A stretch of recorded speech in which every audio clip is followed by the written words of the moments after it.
Hi everybody. Good morning. Hi. Oh, Morning. yeah. Oh, I need to get rid of my dog. Oh, right. God, there's my dog outside. I think dogs have got a sixth sense for Zoom. They always seem to start going a bit crazy whenever people connect it. I think it's the voice. All these strange voices. My dog's first experience with Zoom was dog training, so she associates it with games and goodies. Oh. Right. Good morning. Morning. Good morning. I hope my Morning. dog is going to be quieting down. If he doesn't, I'll put I think it's the first voices. They can hear lots of people and he's wondering where they What's going on? Have I logged in this right? I've never done this before. No, you look all good, Angela. Oh, good. We've got a few people from Lanark here that I can see. Where's Jacqueline? Where are you coming from? I'm Wishaw. You're Wishaw. Who else? I'm from Ayr. Ayr? All right. Oh, yeah. That where you're going later today, Stuart? Yeah, I'm coming to Ayr to see my gran. Oh, nice. I'm going to be sitting outside, so I hope the rain stops. Our kids were supposed to come over, but they're not coming now because what can I do? Yeah, I think later in the afternoon it's supposed to be a bit drier, so Oh, that's good. fingers crossed. Oh, it's always dry in a greenhouse. That's true. I finally got my greenhouse up. It had arrived before the lockdown, and it was lying just in a spare room. I kept on looking at it, and eventually I thought, I'm taking seed trays out of this. So the seeds were grown in the bedroom, but then the man put it up, so all is well. Well, we've got somebody here. You're just called iPhone lady in the blue top. Oh, it's Julie Turner from Crawford. Hi, Julie. Yeah. Here's another couple of people. We've had a lot of people registering really last minute this morning. They must have looked outside and saw the weather and thought, what can I do this morning that involves not going outside? So is this right? Because I haven't done them before. Do you just see one person's face at a time? Is that the way so what are you're on an iPad, Angela? yes. If there might be a little icon up the top right of the screen on an iPad, I think, and it might say something like gallery view or speaker view. I'm using the gallery view, but it's not there. I'm not getting it either. No. I've got the Horticultural Centre page and I've only got 4. I can't get the speaker or anything at the top. Yeah, so just now because we're sharing the screen, that'll take the PowerPoint will take up quite a big portion of your screen. Right. And the faces might just be down one side. No, that's okay. I can only see 2 options. I don't know if it's supposed to be that or not. Yeah, no, that's certainly we've had a few questions. With a few questions sent in that have got pictures with them, so certainly for all of those we'll keep the PowerPoint up so everyone can see the picture. But once we're done with them, we can turn that off and then you'll be able to see everyone's faces. All right, okay. Bigger. Oh, I see. Right, okay. So I think. Yeah. I don't know if I will want that right enough on a Saturday morning. I know. And I was rushing to put makeup on. Snap. Right, I'll close that just now. And don't look at the roots. Oh no, I've got to. I have to cut my partner's hair later today apparently, and I'm pretty nervous that I'm gonna muck it up. So I think we'll just get started, and then if anybody comes along late, then I can let them in. So thank you everyone for virtually coming along this morning to our gardening Q&A. My name's Melissa and I'm the Development Manager with Lanark Community Development Trust, which is the charity that runs Castlebank Horticultural Centre. But luckily, I'm not answering your questions today.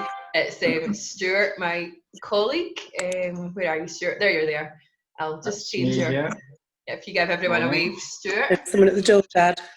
Oh, I need to speak in so that you can see me. Yeah. Okay, I can see you. Yep.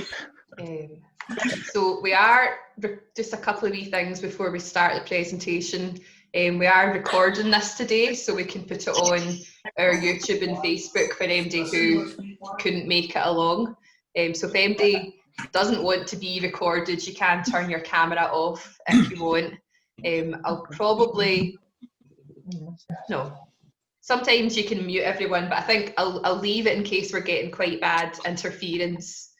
But we'll just leave everyone's mics on so you can comment as we go. Right, so can everybody see the presentation screen with the green writing? Yeah. Yeah. Yeah. That's all good. So just a really quick introduction for anybody who's not familiar with the centre. You should now see on your screen some of the pictures. So this is Castlebank Horticultural Centre, where myself and Stuart work. The growing compound, you can see we've got 3 big polytunnels and about 20 raised beds. That opened in 2014. And the rest of the pictures are the buildings of, sort of called the community hub building, which were all completely derelict, and those just opened in November 2018. And the centre is located within Castlebank Park, which is a public park in Lanark, and it's usually open all year round, but we have been in, like the rest of the UK and the world, we've been in lockdown since the end of March. So we've been doing a lot more things like this, virtual workshops and events, which have all been going really well. So again, thanks for joining us this morning. A few pictures here of the park. So basically the centre came about with the purpose of bringing Castlebank Park back to life. If you look at the top 3 pictures, you can see that the one in the far left is an old tennis court, and that's actually where the centre is today. So you can see the transformation that's taken place. And then the other 2 pictures, you can see the gardens of the park had become completely overgrown and jungle. They had been, the whole park had been a private estate in the Victorian era, which had been lovely terraced gardens, and I think they employed about 6 full-time gardeners in its heyday. And then basically it was taken over by the council and went into disrepair. So the whole project came about to bring the gardens back to life using a volunteer team, and also establishing the centre to run horticultural and green and nature activities for the local community. So whenever we're back to some sort of new normality, you'll all have to come and visit the park, because you can see from the other pictures it's looking really lovely now, amazingly transformed. And Stuart is doing all of the maintenance himself currently, as our volunteers aren't able to attend, again due to lockdown. So well done to Stuart on keeping all of that going. It's a beautiful park. You've done such lovely. Beautiful. It looks wonderful. That is beautiful. I recognise those. So today we've had a few questions sent in, and we'll go through all of them, but if anybody thinks of anything else you want to ask, then at the end we can, as I said, we can go through any other questions. So feel free to kind of note things down if you want as we go. And as I said, it won't be myself, luckily. I'm just going to press the buttons. It's Stuart will be answering all your questions. So just before we go on to the first question, do you want to just introduce yourself, Stuart, to everybody?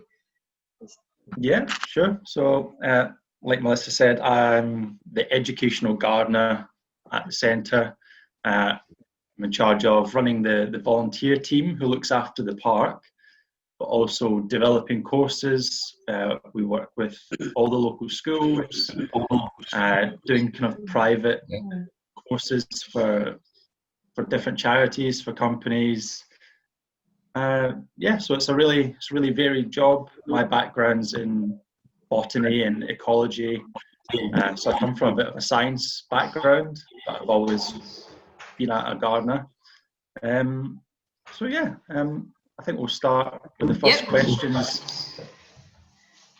Yep, so this is a Julie. question from Julie. Give us a wave, Julie. Hello. So have you just recently moved? October last year. Scotland? Yeah. Right, okay. So if everyone can see the three pictures, so these are three hydrangeas. They all look like the mop head hydrangeas with the big flowers. Yes. Yeah. Yep. Do you know what colour the blooms are? Are they pink, blue? Well, I had some in the front garden and some Mixture. in the back. Yeah, so with pink or blue.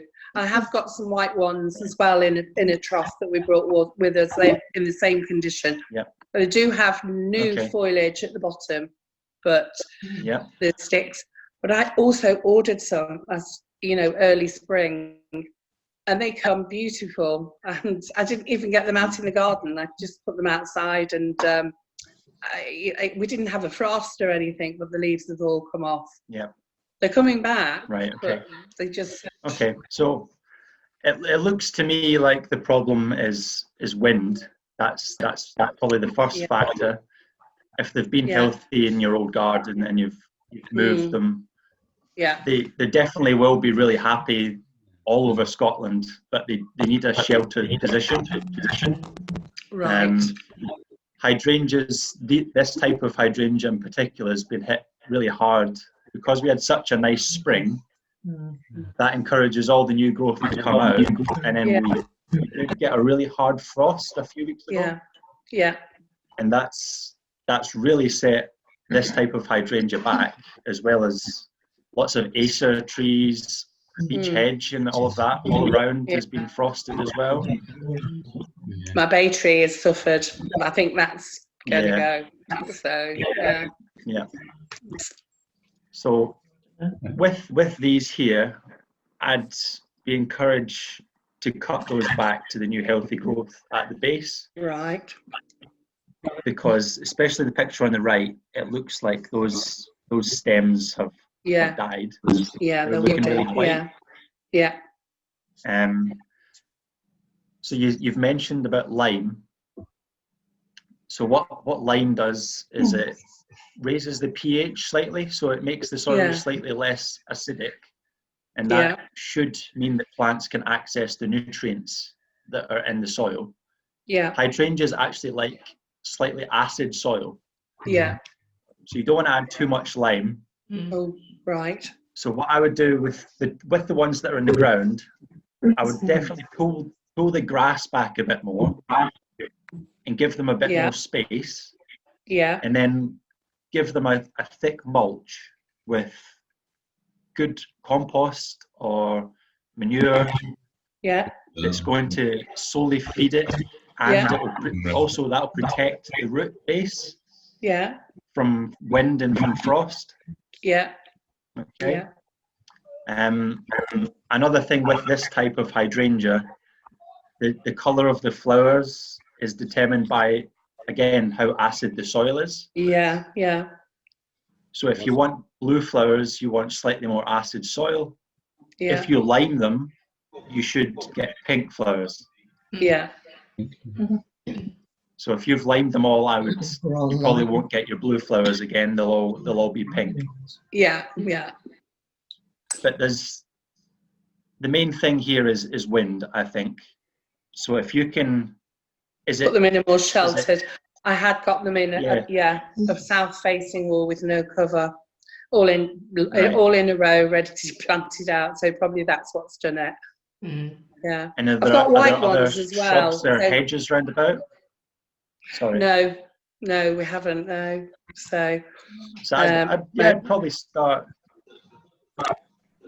if you can plant round about them and create a bit of a windbreak, just by planting other small trees or hedges or something like that. Yeah. And that's going to help a huge amount. Yeah. Oops, no battery. Sorry. Does that help? Yeah, thank you very much. I do have white ones though. So how is the colour determined? So those, the Hydrangea Annabelle, it's a tree hydrangea, and the Annabelle's a bit of a smaller variety. Yeah. So they don't really need any cutting back. I would just remove any dead stems. Yes. And just same treatment. If you can mulch them with compost and improve the soil a bit round about them. Yeah, excellent. Thank you very much. For the first year, give them a liquid feed. If you can get some liquid tomato feed and give them that every week. Yeah, yeah. And that will really help them establish. Yeah, perfect. Thank you. But again, the main thing is wind. Yeah. I'm glad about the lime, because there I have been shoveling quite a bit of liming, because somebody had said to me, oh, there's no lime in the soil here. And so thank you for that. I could probably kill them with the lime. Can I ask something, please? Yep, is that you, Eleanor? Yeah. I've got a climbing hydrangea, which is white, and it's getting a bit overgrown. It's huge now. Beautiful, but huge. When would I cut that back through it? So probably after flowering. So same goes for most things that flower in the spring. So the climbing hydrangea, if you wait till it finishes flowering and then cut it back, you don't want to cut it back later in the season, because any new growth would likely get frosted. If you cut it back now, you're giving it a few months to regrow and for that new growth to harden off. Right. So that when the frosts do arrive, it's not going to kill those new stems. Okay, thank you. You can be quite brutal with the climbing hydrangeas if you want to be. As regards cutting back, I always used to do mine at the end of October, beginning of November. And the reason I did it was I hung them up and dried them for Christmas decoration.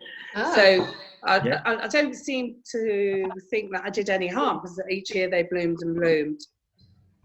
Yeah. No, absolutely. They make great dried flowers.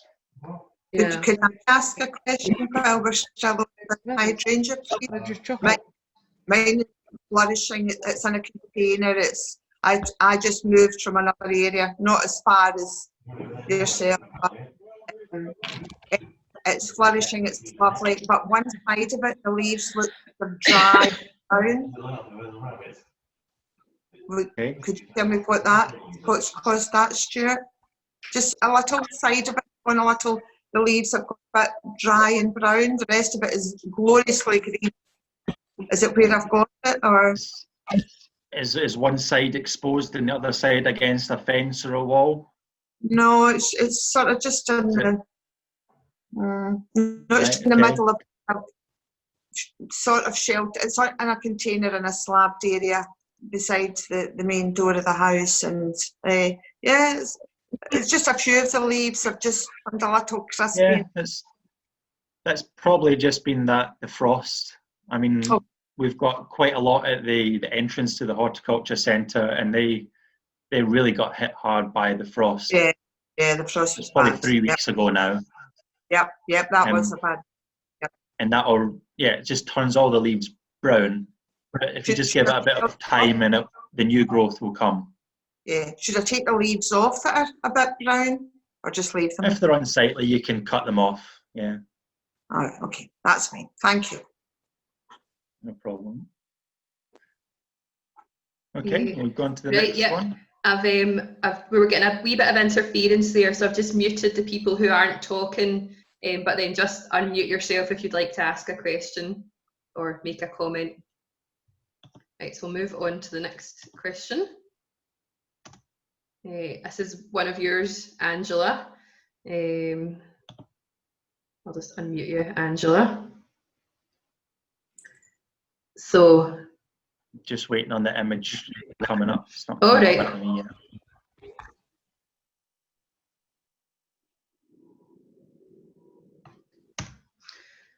So it's a camellia, and I'm not sure how you pronounce that one.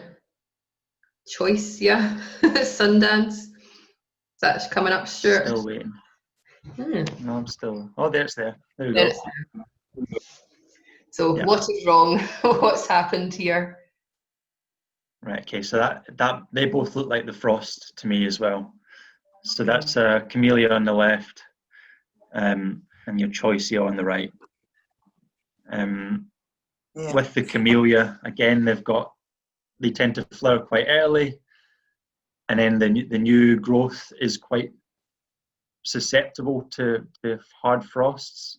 Yeah, it actually again and the flowers did come out, and they were lovely, but they were all tinged kind of browny, and they fell off.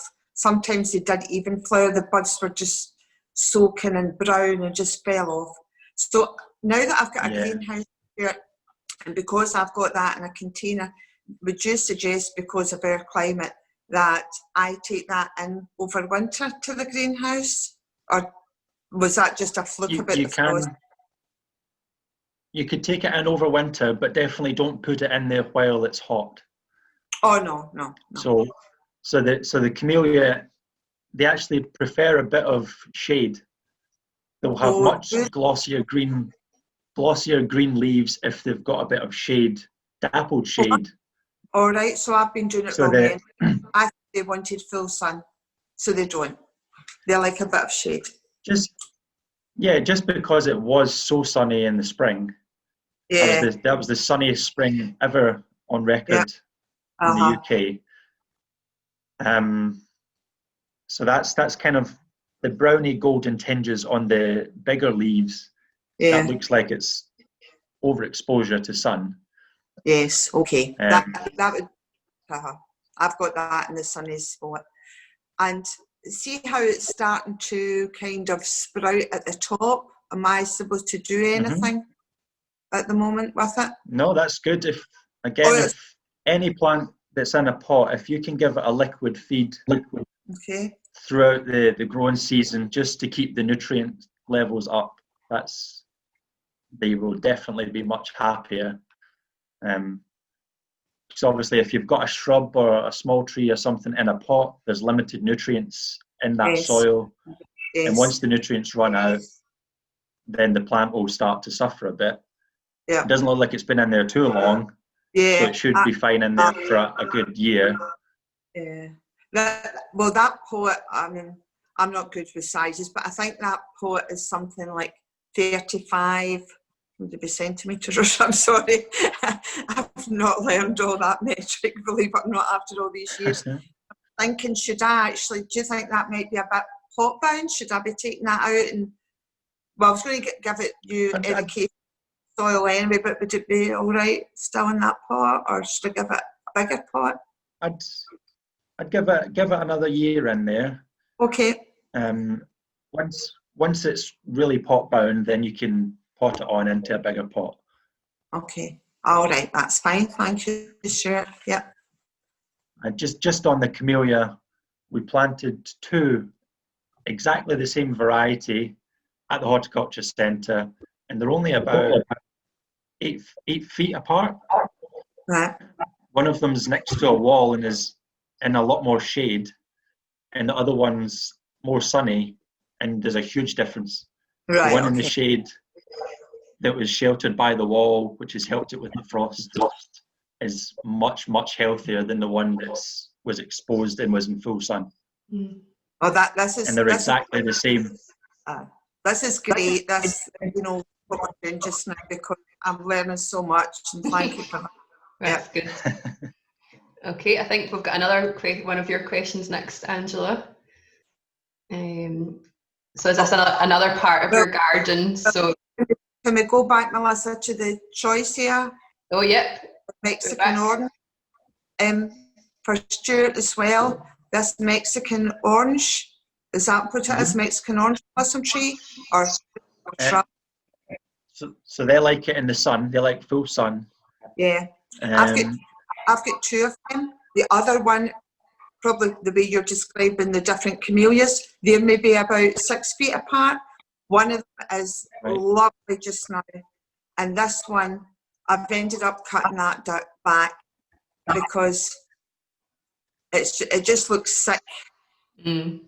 So I don't know, you know, they're both sort of standing side by side, but obviously one's sort of appeared better than the other. I don't know what that's about. I can't tell you exactly what's wrong with that one, but like you said, if you try a few things, so give it a liquid feed, see how it does, then maybe move it to another bit of the garden, see if it recovers a bit. But that often happens. You buy two of the same plant from somewhere. One does well, one doesn't do so well. All right, that's fine. I have done what you've suggested, so we'll see how it goes. I think it'll be okay. Fingers crossed. Sorry, Melissa. You're fine. So, next picture, if everyone can see that. So that's another part of Angela's garden. So that tree's coming down, and you're wondering what to plant in that area. Yeah. Actually, you see my comment? Yeah, my comment, Melissa. Actually, the flowers, if I put flowers in there or whatever, will face the south, even though, is this a daft thing to say? It seems to be in the north part of the garden. Right. I think I get you. So just going back to what we've said, that's a perfect kind of situation for both a camellia and a hydrangea. Oh, right. Because it's going to get the sun from the south, but it's got the trees and the fence round about it that's going to give it that shelter from the wind. Good. Yep. And you've got a bark mulch on the ground, which is going to help with the moisture. So yeah, it depends what you want. If you want to replace it with another smaller tree, or if you want shrubs, or do you want ground cover? Actually, even though that mulch is down there, we have to get topsoil. We just haven't got it just now. This, you know, the green part that you see is like a tree house. Well, that tree house extended the full way. So underneath the soil or whatever's there is just absolutely rubbish. So we've taken down 2 parts of that, and that's what's left. And now we have taken that tree down because there's only one branch of it. The tree was of no value. I hate taking trees down. I would never do it, but it didn't look good at all. I don't mean just the way it looked. It just didn't look healthy. But now we are just left with, these were just boxes underneath with a bit of, what did you just use? Back boxes in case the children fell off the playhouse. So there's no earth under these boxes in these sections. Right. So basically we're hoping to clear that, put some topsoil, and now I don't know what to plant there. I just want a nice. Do you want more trees? Do you want shrubs? I would like a mixture of. I've started, and believe it or not, growing steeper at the grasses. Right. I've got a few of them. I've got that. I'm sorry if I'm not pronouncing all these words right.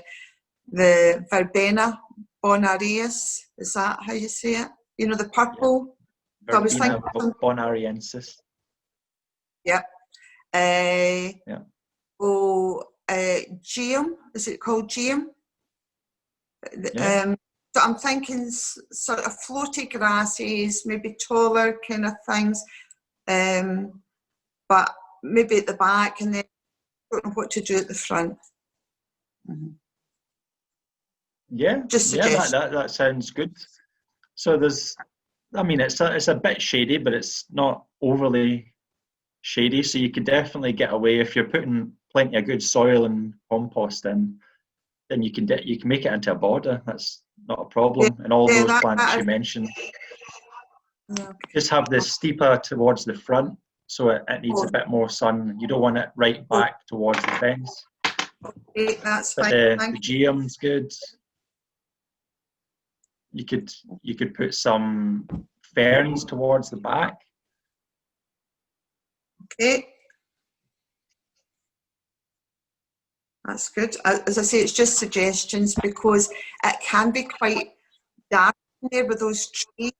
There's more leaves have come out at the moment, And if you look under where's at the back of that tree, that beside that fence, that's quite dark.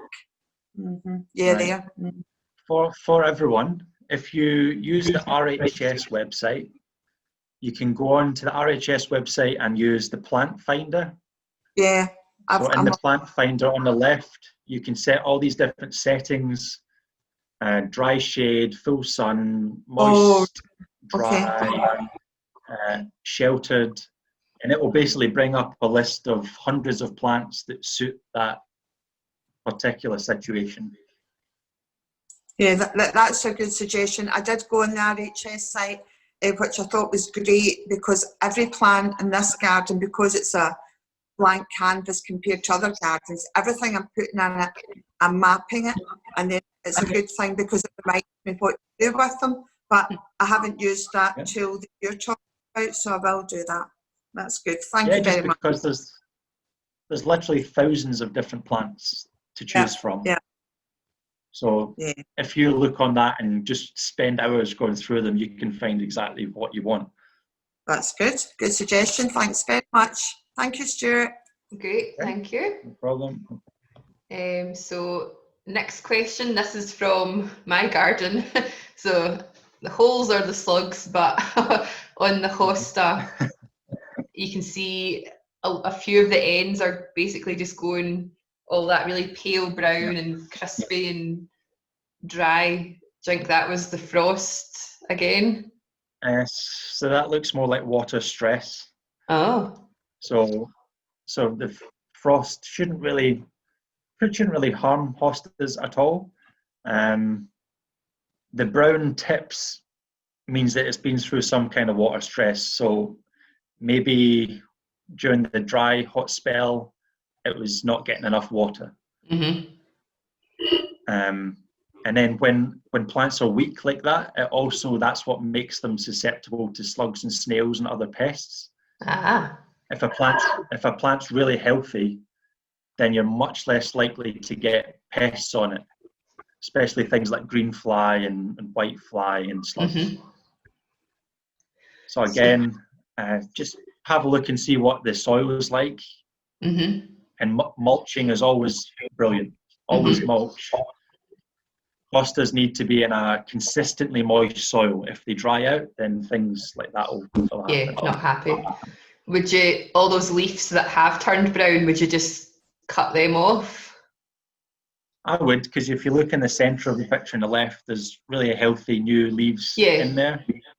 So I would just remove any ones that you don't look great, and it should, again, feed it to feel all those new leaves, that new growth, and they'll just keep producing new leaves until they flower. Okay. But yeah, that looks like moisture. Okay, that's good. Thank you.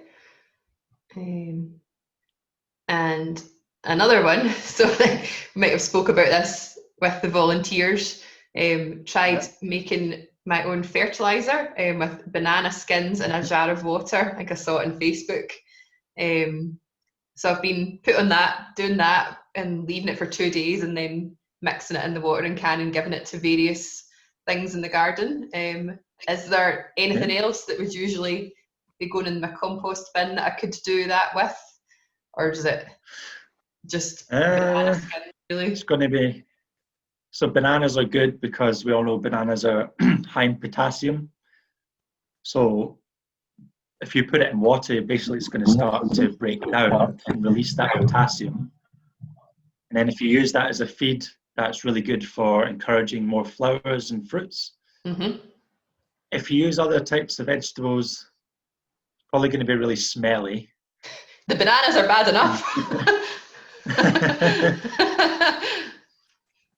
I'm not sure if I would. I'm not sure I would. Just stick to the bananas. Bananas are probably good. If you've got space in the garden to make a tea using nettle leaves or comfrey leaves, and then that's really, really good as a liquid fertilizer. You just need somewhere you can put it away and the smell won't bother you. Okay. No, thank you. That's interesting. Right, moving on to the next one. A couple from Eleanor. We'll find you and unmute you, Eleanor. There you go. So no pictures for these. Oh, unmute, Eleanor. Do you want to try unmute yourself, Eleanor? I don't know if it's letting me.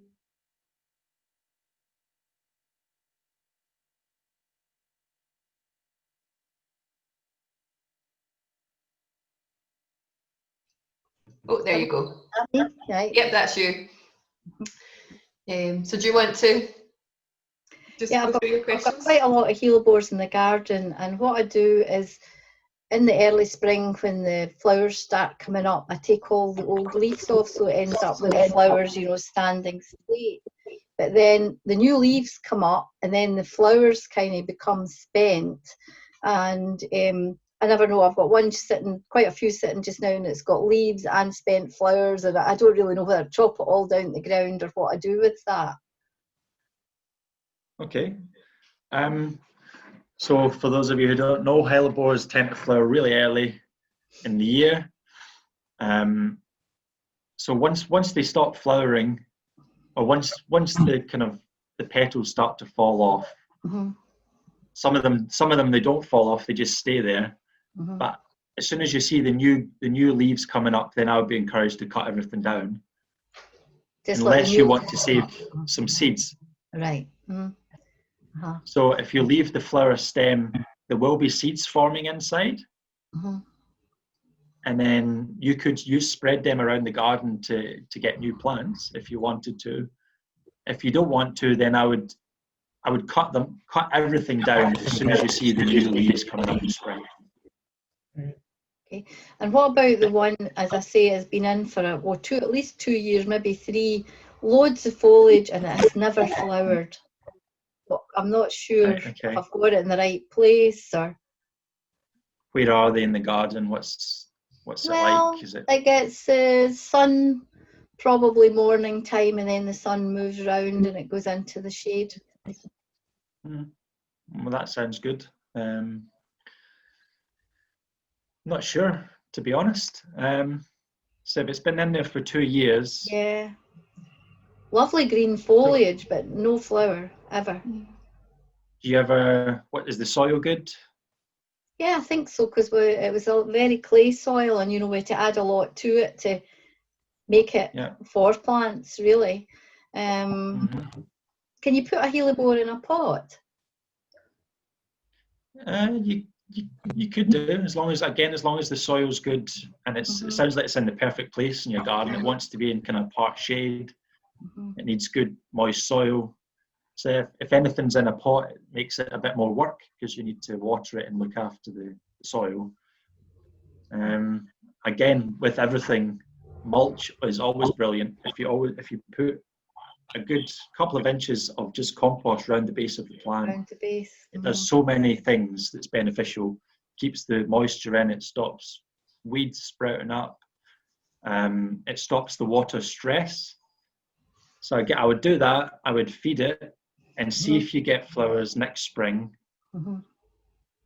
If you don't, I'm not sure. One thing that could be is when some garden centres buy plants, they might have come from a big nursery, let's say in the Netherlands, and a lot of plants that you see in the garden centres have been forced into flowering when they shouldn't be flowering, and that can create all sorts of imbalances in their biological clocks, which can last years, because they've been made to flower at completely the wrong time of year.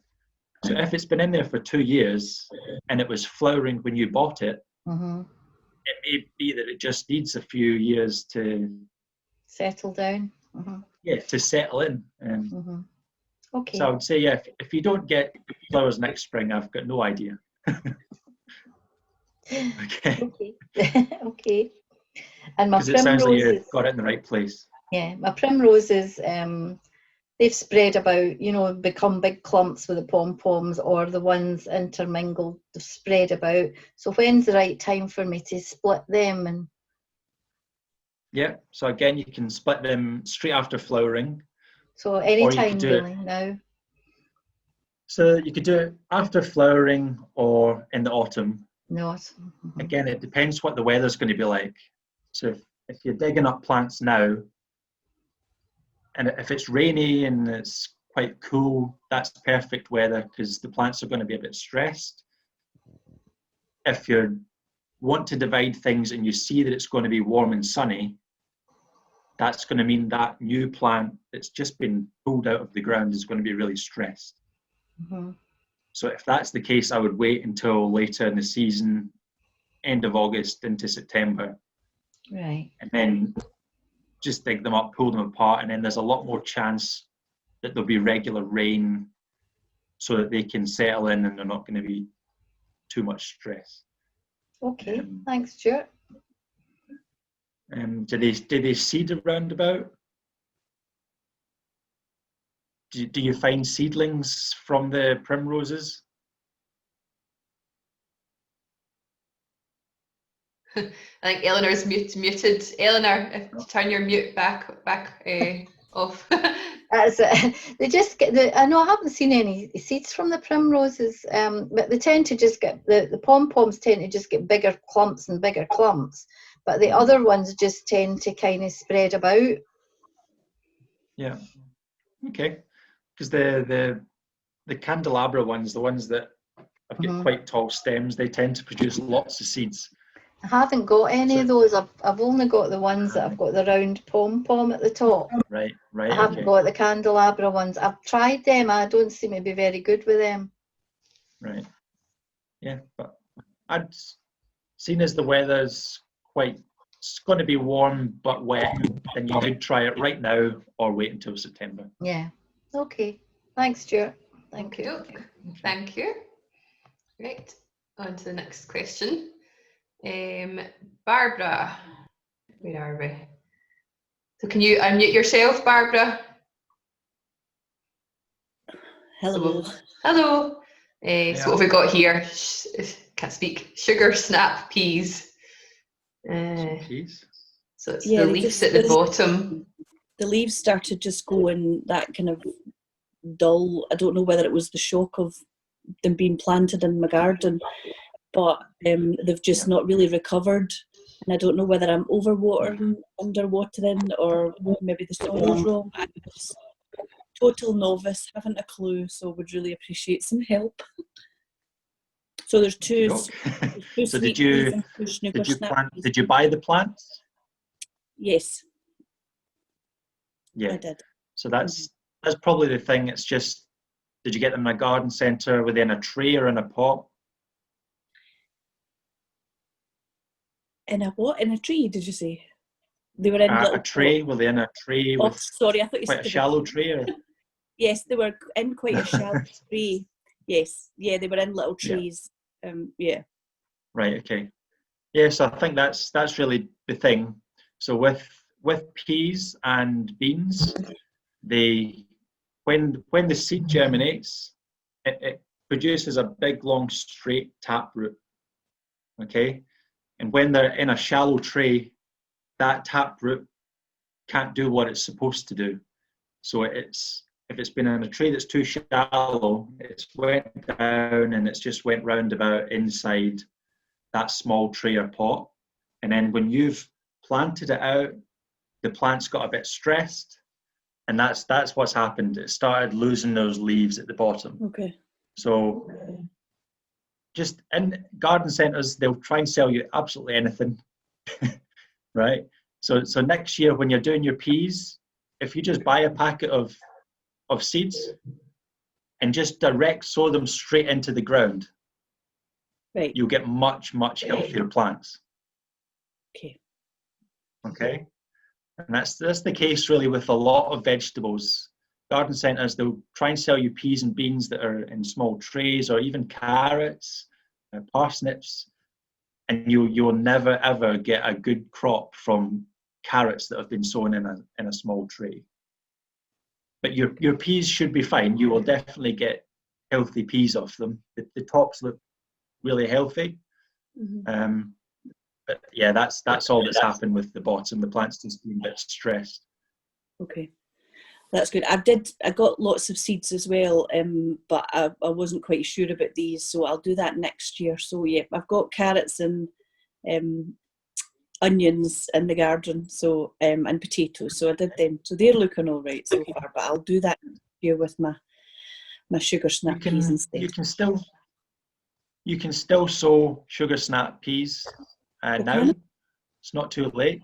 If you direct sow them now, you just need to protect them from, if there's pigeons around about, they'll pick the young plants.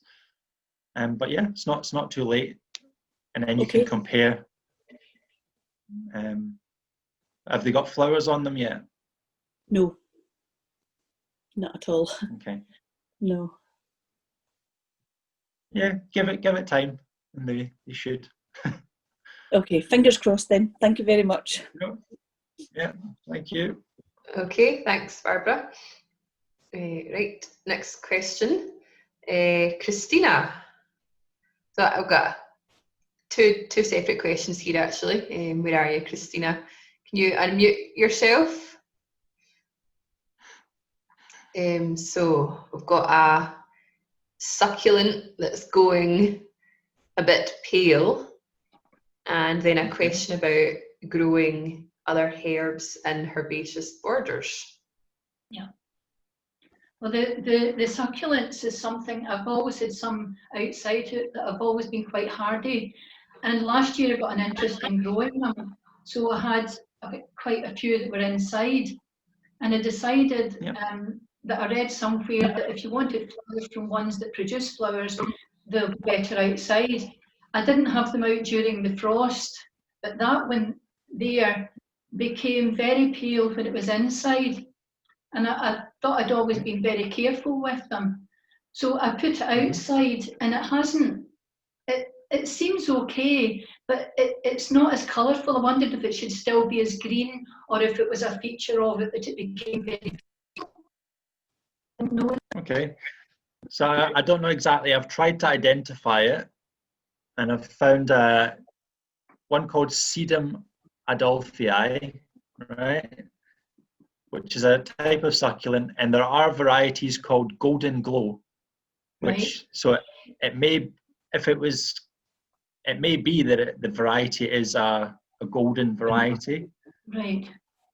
Was it very green when you bought it originally, or did it have that kind of? It was actually, I got it from somebody else who had grown it. I think they buy theirs in plugs and bring them on, and I bought it from someone else who had potted it up. I mean, I don't know what drainage. I can't remember what drainage she had in it. When I've done mine, I've always put drainage in the bottom, and then in the top as well, and put in the proper compost. It was greener than that as a young plant, but that has become pale and sort of pinky. And I wondered if I should have trimmed it off rather than let that sort of trail the way it has. Am I weakening it? Should it have think it's quite attractive how it is, to be honest. Yes, it's completely up to you. If you want to cut the longer bits off, then you can. No, I mean I'm fine with it, because I mean it's on the pebbles, so it's not going to get soaked or anything with rain. No, and there should maybe it will flower on the end of each stem. Right. The end of each stem may have flower buds coming on it. Right. You've done all the right things with the drainage and. Right. And should I put them? A friend who said that she put overwinters hers in the greenhouse and use horticultural fleece over them. Yeah. Is that the? Yeah, the I definitely do that. So it's this one. I think it looks like it's not completely hardy. Mm-hmm. So it should take us a light frost. But if we get a period of -10 or something in the winter, then that would probably kill it off. So in the greenhouse, or even bring it in and put it on a windowsill during the winter or something like that. Well, I've got quite a few of them outside now, and they are getting a bit bigger, so probably to bring them all back inside now is a bit much. I think it'll have to be the greenhouse. Yeah, absolutely. that's the thing that kills most less tender plants is the winter wet. It's not so much the cold. Yeah. As the wet and the cold. And the cold, yeah. Mm-hmm. So if it's in the greenhouse, at least you're removing the wet aspect. Yeah, and the fleece will protect it from. Yeah. Yeah. And lift it up. I think that's really nice. Right, good. Mm-hmm. Thank you. I feel better about it now. Yeah. Probably if it has a little bit more shade, it might green up a bit. All right. Oh, I wonder where that's going. So, right. Okay, I'll try that. There's different types of pigments in leaves, mm-hmm. and we all know about chlorophyll. So chlorophyll is the green one. Mm-hmm. If the plant's not getting as much light as it needs, it will produce more chlorophyll, so it will become greener. Okay. So if you wanted it greener, put it somewhere a little bit more shady. As long as I know that I haven't done anything that has caused it, because I mean I give it the proper food as well. No, I think it's fine. I think it's probably one of those golden varieties. Right. Okay, that's fine. That's okay. Right. My other question was about, I saw in a video that you did, and you were in the herbaceous border, and you pointed out the fennel, and it looked absolutely lovely. And I've always associated fennel with being a small plant. Is there certain varieties that you would recommend for a herbaceous border, and how much space should be allocated to it? Yeah. So I really like using it in the border just because it's got that the kind of feathery foliage, mm-hmm. and it does grow quite straight. So that's just the ones you saw in the video is just herb fennel. Right. So there's different types of fennel. There's the ones that form bulbs, the Florence fennel, which is the vegetable, mm-hmm. and then there's the herb fennel, mm-hmm. which it grows wild all over the Mediterranean. Mm-hmm. But yeah, those plants get to about 1.5 meters. Mm-hmm. That'll be fine. So just a herb fennel. Okay. There's also purple varieties, mm-hmm. right. which are really nice. Yeah. And they're really low maintenance. And once they get a bit floppy, you just cut them back. Yeah. It's quite good. Just cut it. Well. Yeah. Yeah. Just cut it straight to the ground, and within a week, you'll have new shoots. Right. And would you do that? So if I had a plant, and when it comes, that clock. That was a clock or something. I mean, it was obviously. Sorry about that. Would I cut it back at the end of the season then to ground level? A fennel. So the ones you see in the video at the centre, they're already really bushy. Mm-hmm. Once they start to flop, probably in another month, I'll cut them right back, and then they probably will grow all that height again between July and October. Oh my goodness! Well, that's amazing. Yeah. So, and then if you leave them, they'll flower as well, and the flowering stems I think look really good in the winter. Right. So the foliage dies back, but the stems with the flower heads stay. So it could be left there till the spring and then cut back. Yeah, absolutely. Yeah, mm-hmm. Well, that's interesting. Thank you. Thank you. But That's great. They're quite useful. Thanks, Christina and Stuart. Okay, so that's all of I'll just stop the presentation. Great. That's all of the questions and pictures we had. So does anybody else have any other questions that you've thought of during all of that? If you just unmute yourself. I don't know if it's a Zoom update that I can mute people, but I can't unmute you for some reason. Patrice? I have a very simple question. How do you deadhead flowers? Do you just pick out the old flower, or do you cut the stem the flower is? Okay. Right, okay. So for those of you who don't know, deadheading is just removing spent flowers. So once the flower's kind of gone over, you want to remove it so that it's not producing seeds and taking energy away from the plant, and then you should get more flowers. When you're doing it, you should cut it all the way back to the next leaf.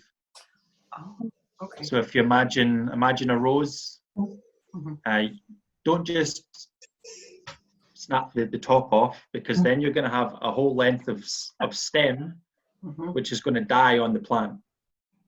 Okay, you want to go right down, take the whole flower right down. Oh my goodness! To the base and cut it off. Came out my door. Okay.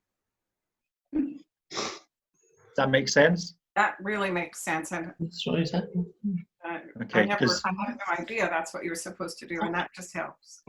Thank you. Yeah, just because if the stem on the flower, that's what's supplying all the nutrients to the flower, and if you take the flower off, that bit of stem will die, and it might not look very nice, but also it's a way for different diseases and things maybe to get into the plant. Okay. Because that's a bit of dead tissue. So if you remove the whole thing, then it's much better in several ways. Thank you for that. Okay. Okay, Phil and Christine. Hi there. We're looking to put a cypress bed in, a Mediterranean type bed, and we wanted something like jasmines, figs, oleanders, olives, and the like. But obviously, a lot of them are not going to grow here. Is there any specific ones that you can suggest that we could put in that are Mediterranean looking but would grow in a Lanark back garden? Okay, where are you? Where do you live? In Lanark. You're in Lanark. Yeah, right. South facing garden. Yeah. Is it quite a sheltered garden? Full sun all day, don't we? Full sun. With hedges and fences round about? There's a large hedge and a fence, yeah. So it's fairly well sheltered. All right, so you should manage. The main thing is the soil. You need to make sure the soil is perfect before you try and grow any Mediterranean herbs. So the main thing to do is to buy bags of horticultural grit. Okay. Basically, that's just really small, gritty stones, and you want to dig lots and lots of that into the soil to improve the drainage. Okay, so most plants round about the Mediterranean, many of them can grow in pretty much in gravel with very little soil. And if you then try and grow them in Scotland, where we get really wet, cold winters, it's that wet, cold which will kill the plant. If the soil is very well drained, because it's got lots of grit in it, the water will never sit there. Even in the middle of winter, if it's torrential, it will drain straight through. So the roots of the plant are never going to be sitting in water. So a few things. Different herbs. Start with rosemaries. You can get upright rosemaries. You can get trailing rosemaries. Lavenders. There's the French and the English lavenders. The French ones tend to be a bit more hardy. There's Lavandula stochas, which is that's the French one. The English one is Lavandula angustifolia. They're a bit less hardy and they tend to die off a bit more at the base, right? Other things, other herbs, thymes, different types of thyme. You can get small leaf.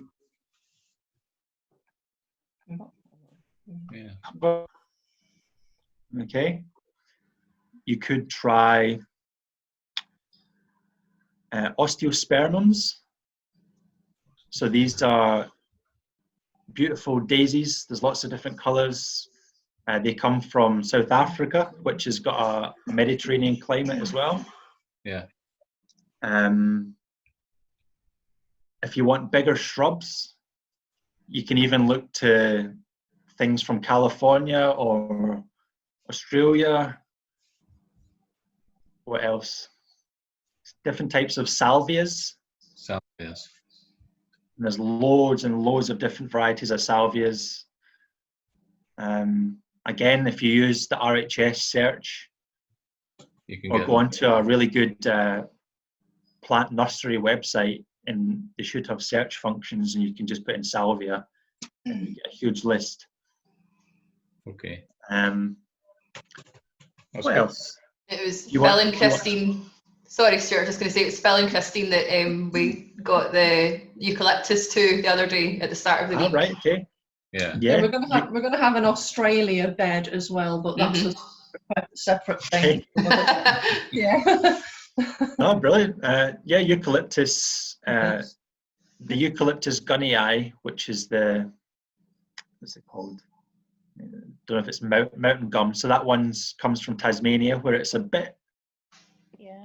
The climate's not miles away from the UK, and they're pretty hardy. They're hardy to about -17, -18. Yes. So they do really well, as long as the soil's not super wet in the winter. So the grit. Have you heard of tea tree? Tea tree, yeah. Mm-hmm. So if anyone knows about Manuka honey, oh yeah, this is a plant that grows in New Zealand and Tasmania, and you get that really, really expensive honey is made from bees that are foraging on it. They're beautiful, make beautiful shrubs. all right, that'd be good. So Manuka, it's called Leptospermum. And again, there's different varieties with different colours of flowers, singles, doubles. That's great. Thanks very much. Yeah, that's good. Okay, Eleanor, can you unmute yourself, Eleanor?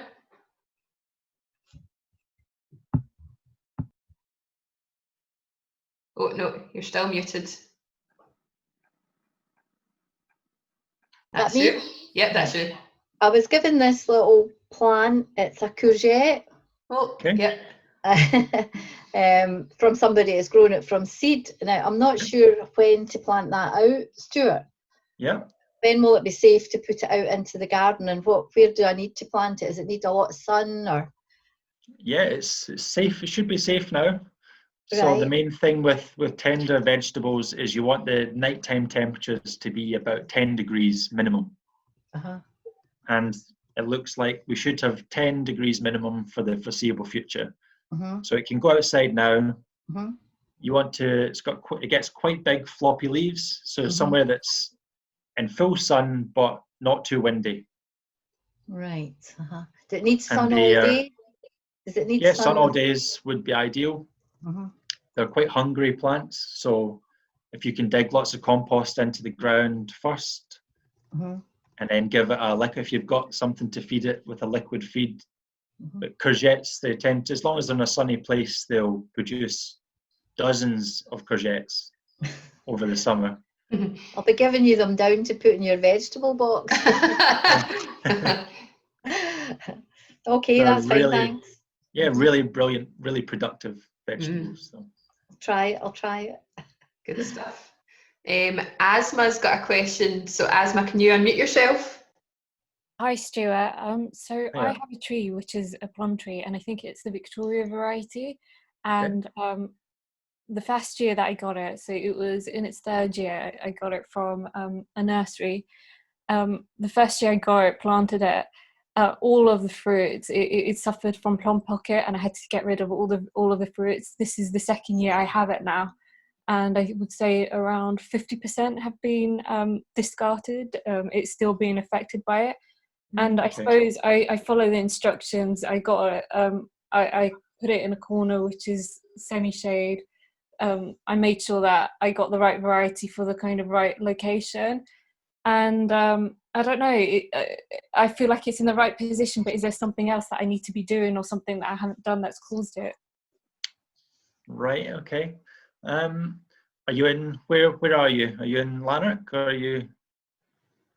Sorry, you're muted again. Oh, if you unmute yourself, Asma. Yeah. So in London? You're in London, right? Okay. So you should have the right conditions. Sometimes plum trees can take a few years to start producing lots of fruit. So it just needs, maybe it just needs another couple of years before you actually get a reliable crop. One thing you want to make sure is if you're ever pruning it, you don't want to do it in the early spring. That applies to any stone fruits, so cherries, plums, peaches, and that's because there is I think it's a bacterial disease called silverleaf that can get in and kill whole branches off. So you want to, if you're going to prune it at all, you want to make sure to do it in the early summer when there's no risk of frost and it's growing really strong. Are you going to, can you unmute yourself again? Are you going to just let it grow into a big tree? Are you going to train it in any way?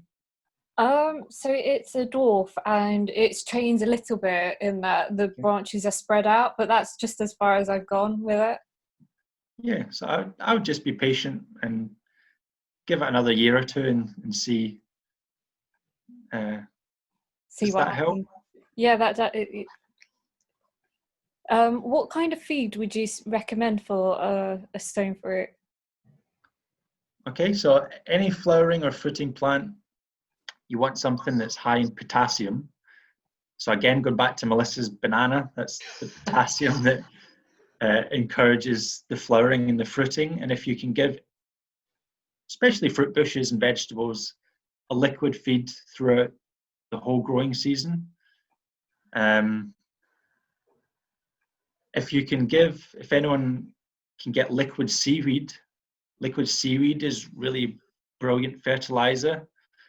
So that's made same way, it's a liquid feed made with sustainably collected seaweed. And seaweed's got really high levels of trace minerals in it. And it's also got lots of natural growth hormones, which helps plants fight off diseases, and it promotes really quick growth. So a combination of those two things would be brilliant. What else can I say?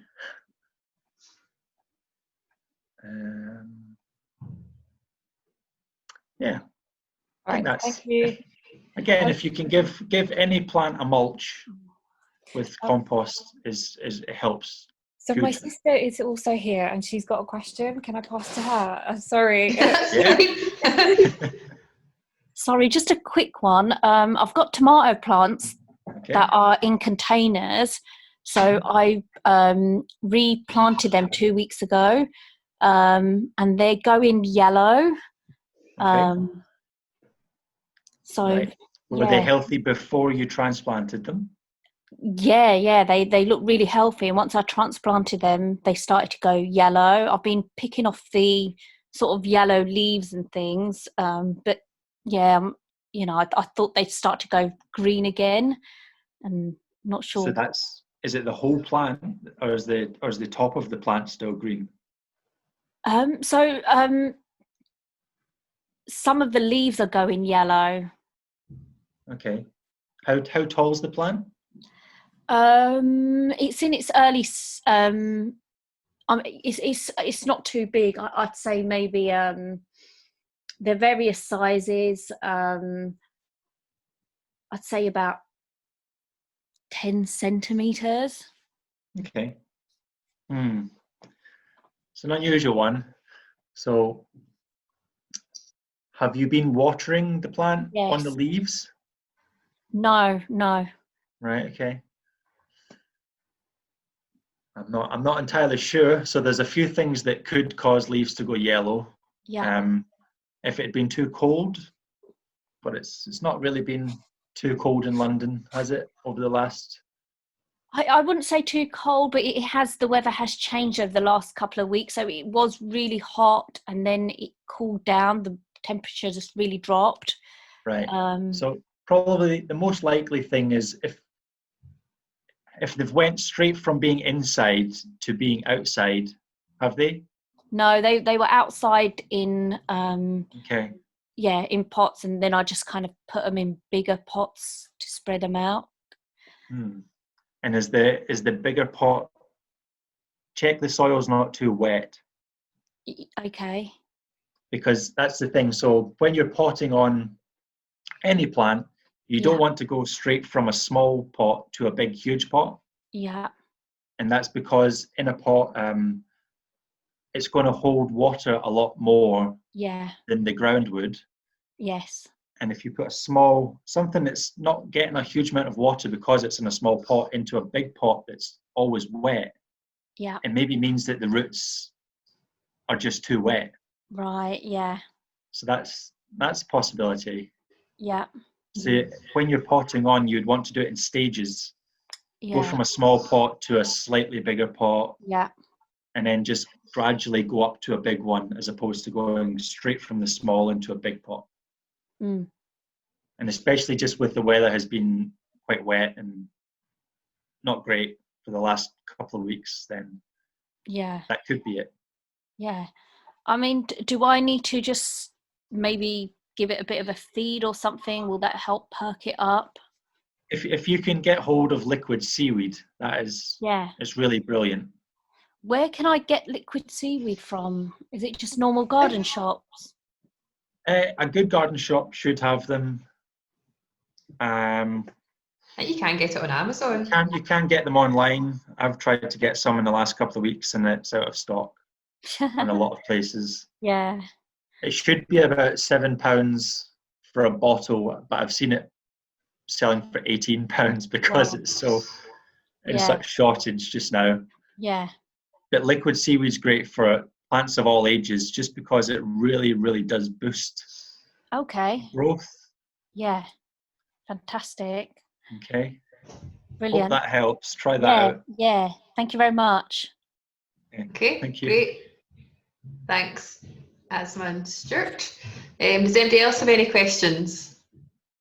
See, we've got a couple of hands. So Jacqueline, and we'll come to you. Can you unmute yourself?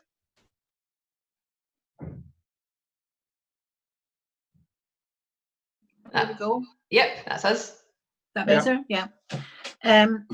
Start off by saying I'm a really rookie gardener, okay? And so I'm probably going to ask things that everybody else knows the answer to. Not at all. I sowed lettuce seeds about maybe a month ago, maybe a bit more, but I'm not good at this. And actually they've come up in bunches. Okay. So what I did then was I separated them, but they're still in bunches, if that makes sense.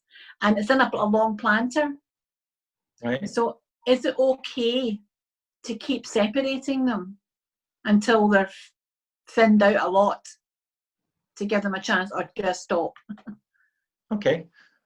So there's lots and lots of different varieties of lettuce. What variety is it? Do you know?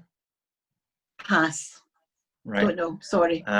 So some lettuces are good. You can do exactly what you've done. Sow them quite thick, and then just use a pair of scissors to cut them as the leaves are big enough, and then they will regrow. Oh, will so they? They're called cut and come again. Yeah. All so right. you can do that. Leave them in bunches. If you want big lettuces, as you would buy in a supermarket, then they need a lot more space. Mm-hmm. So you would need to give them that space. You can tease out the seedlings as long as they're not too big yet. Mm-hmm. If they're still only a couple of inches, 3-4 inches tall. That's what they are a bit now. Yeah. Yeah, you can still separate them. Yeah. Just make sure you do it in the morning when it's not hot, and make sure you water them really well. Okay. But yeah, that's fine. You can move them at this stage. That's not a problem. Thank you. Okay. Can I ask one more question, please? Mm-hmm. I've got a rose. For the life of me, I can't remember. It might be a hybrid rose, but it's been in a pot for about 3 years, the same pot. And I've been feeding it. It was my husband's, and he looked after it really well. I'm afraid I'm not the gardener. But the roots started to come up from the soil, and I thought, oh Lord, there's something going wrong here. Needs a bigger pot. I haven't got the bigger pot yet. So what I did was I just put some more soil in. But is it okay with a rose that's been in that long just to repot it into a bigger pot? Right, okay. So when you say the roots are coming up, that may be that just as the plant gets bigger, it starts to rock a bit in the wind, and that can lift the root up. Oh. It's not a big problem. Okay. Old roses will have quite a big stump close to the ground. Okay. I'd say if it's really healthy, I wouldn't worry about that. I just keep feeding it as you're doing. Yeah. The only thing is, no, I'd say that's, if you can send us a picture, then I could have a closer look at it.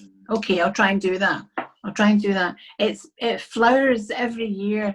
It starts about July, flowering, and then goes on to about September, October sometimes. It's great, you know. Yeah. If plants are really happy where they are and what you're doing, then I'd be tempted not to change it. Okay, that's great. Thank you very much. As it goes on, if you can get hold of a bigger pot and pot it on later, then that's fine. So there's no rush, because I was panicking a bit when I saw the roots coming up. So that's great. Thank you. Just wait till the autumn to pot things on now. Okay, will do. Thank you. Okay. Thanks, Stuart. Thanks, Jacqueline. Angela, did you have your hand up? Can you unmute yourself, Angela?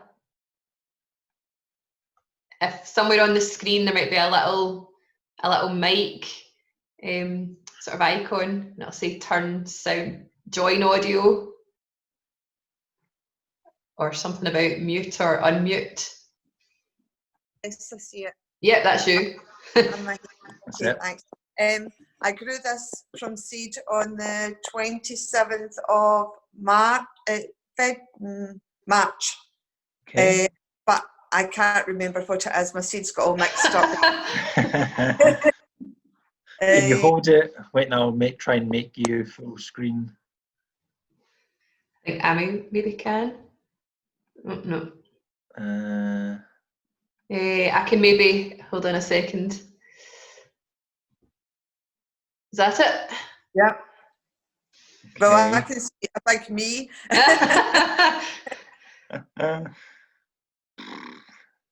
No, I Can think. you turn it around? Turn it the other side. This side? Yeah. This side? Hold on, I balance this. I don't know if I've gone down a bit now. The two packets of seeds. So I don't know if I'm pronouncing one thing properly. One is an aster and one is a calendula. Yeah, it could be calendula. Yeah. It seems it keeps growing so fast, and I keep potting it up, and I'm thinking it keeps falling over. So I've got this little stick on it. Yeah. But I can't believe how much. It does look like calendula. It's grown huge, but the root ball is not very good. Right. I can't believe that all this has when I took it out the other pot, because the roots were coming out the bottom, it looked as if there was all this, but it's as if it was just one small string of root, and then lots of roots at the bottom hanging down from it. I couldn't understand. I just put it all in another pot, as you can see.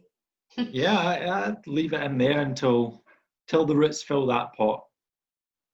Okay. But it looks like a calendula, yeah. Okay. I'm going to have lots of surprises, because all my seeds are mixed up and they're going like mad. Thank you. No problem. You'll have to update us on what it actually turns, what if it grows flowers or what it does. Thank you. Becky, can you unmute yourself, Becky? Hi, I've only just joined a few minutes ago because I got the time wrong. I'm out in the garden, so if someone's already asked this, then let me know. But I'm new to gardening. I only had a garden for the last 2 or 3 years, and I've been trying different vegetables in it just to see what grows. I've got a terrible slug problem, so it's whatever doesn't get eaten by slugs. And I'm told I've got good soil, and my plants grow really big really quickly, but I don't really get much fruit and veg from them, and I just wondered why that might be. Okay. So what is it mainly are you trying to grow a whole range of vegetables? Yeah, so I tend to grow a few of different types. So this year I've got broad beans, peas, marrow, strawberries, and leaf beet. Okay. Have you added anything to the soil, manure? Yeah, or? it's is it fish and bone or blood and bone or something? It's one of those, like a powdery one. So I added some of that. Yeah. Right. Okay. Okay. So what it sounds like is, so there's 3 main nutrients to think about when growing any plant. Okay. There's nitrogen. So that nitrogen is, we say it's for big leafy growth, good healthy leaves. You need good nitrogen. So it sounds like you've got that. Yeah. Right. The second one is phosphorus, and that's for good roots. And then again, coming back to Melissa's banana, which has potassium. Potassium's the third one, and that's for good fruit and flowers. If you've got soil that's really, really high in nitrogen, then you will get big, huge plants and not much flowers and fruits. That sounds like... So could I have been adding nitrogen to it? It could be if someone's added manure, like cow manure, horse manure, that's really high in nitrogen, and that's exactly what happens. You get big, huge plants, but you wouldn't get much fruit. Potassium. Yeah, so what you can do is try to balance out the imbalance. Okay? Yeah. So if you're trying to grow things that you want fruit, tomatoes, courgettes, broccoli, anything like that, you need to be giving them more potassium. Okay. What's the best way to do that? So use a liquid feed. So something you can get organic ones or you can get chemical ones. Things like tomato right is a chemical one. Okay. Yeah. Or you can make an organic fertilizer yourself if you've got comfrey. Comfrey's a plant which has got big leaves and it's got big roots. Right. And you can just harvest the leaves and put it in a bucket of water, and it releases all that potassium, and then you can use that as a dilute liquid feed.